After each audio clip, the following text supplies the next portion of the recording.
DeepCorp anticipates it will take 2 years to build their plant, and it's expected the aquifer they're using will be able to support a capacity of 200 megawatts. According to Search and Rescue, 3/4 of the calls they've received over the past 4 years have been for people suffering from a cognitive disorder who have gone missing, a number that's on the rise. Nutrien says they will find synergies in procurement, distribution, and retail, but financial experts in Saskatchewan have concerns. Now, police say there is no danger to the public this evening as they continue to investigate. For more on this story, visit our website, globalnews.ca. Adam MacVicar, Global News. The government says they're responding to a number of concerns from parents who say they're having trouble helping their child with their homework because of the departure from traditional math lessons. Parents we spoke to say they're not so much concerned, but confused. Saskatoon Police will now recommend the coding to the Canadian Association of Chiefs of Police, which will look at implementing the change nationally. Locally, police are working on refresher training for frontline officers dealing with sexual assault complaints. Adam MacVicar, Global News. For the first time since November 2007, Brad Wall is not the Premier of Saskatchewan. During his 10-year tenure, Wall became one of the biggest advocates for business and trade with Saskatchewan, often garnering national media attention. Certainly Saskatchewan punched way above its weight. We're 3% of the population, but we weren't 3% of the national stage with Brad Wall.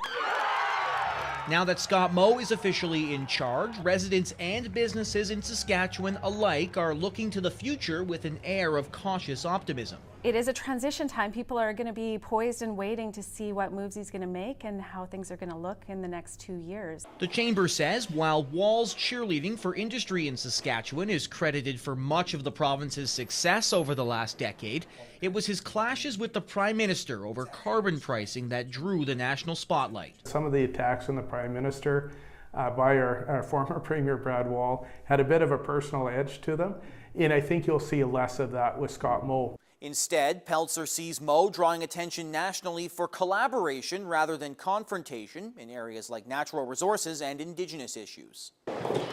I think you're going to see some more space open up for collaboration and cooperation between Saskatchewan and the federal government in a way we really haven't seen that strong over the last couple of years. But first, the Sask Party plans to get the province familiar with the new Premier, a plan that was in place no matter who won the leadership vote. Doing some regional dinners that we did in the past with Premier Wall, but getting the new leader out to in front of as many people as we can and introducing them to the new leader and coming up with policy and so forth that will lead us forward to the 2020 election.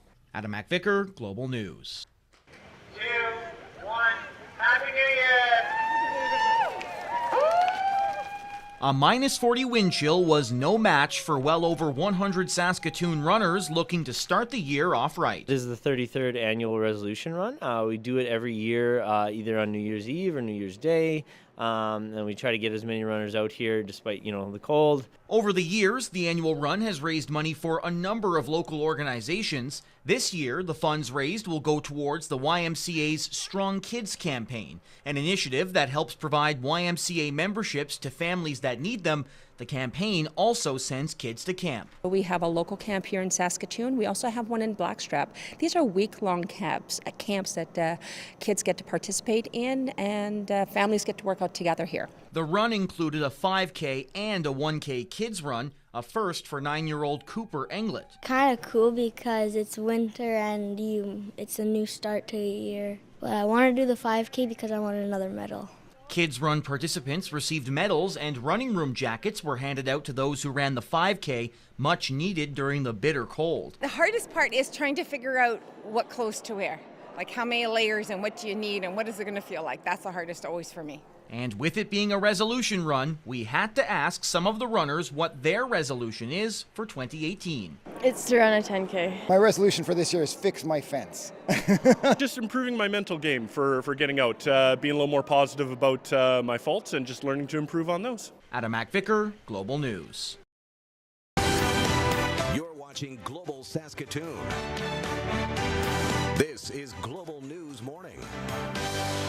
Good morning, everybody. Adam MacVicar here, filling in for Jackie Wilson, who is off this week. We have Nicole Stilger, who will be in a few minutes with our weather forecast. Thank you so much for starting off your morning with us here at Global News Morning. A man who runs a local hotel is in jail this morning, charged with extorting sex from some of his tenants. 74-year-old John Ponte.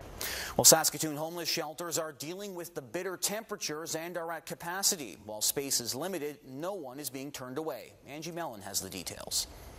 While Saskatchewan plans to fight a carbon tax next door in Alberta, the rates have gone up. As of January 1st in Alberta, it will cost more to fill up your vehicle and heat your home. As you can expect, it's getting mixed reviews. Kendra Slagoski explains. New legislation introduced yesterday will pave the way for ride-sharing services to operate in Saskatchewan. Apps like Uber and Lyft could soon begin to pop up in the province, but not everyone is happy about the new legislation. Rebecca Lesko has more.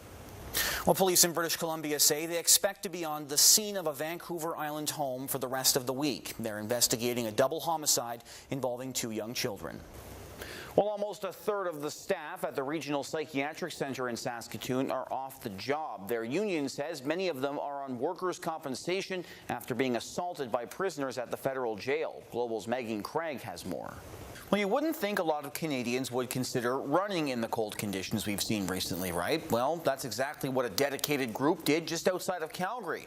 They layered up for what was certainly the coldest marathon on the planet. Carolyn Curry de Castillo has that story. Well, thanks so much, Nicole, and thank you so much for joining us, and have a great rest of your night. Good night.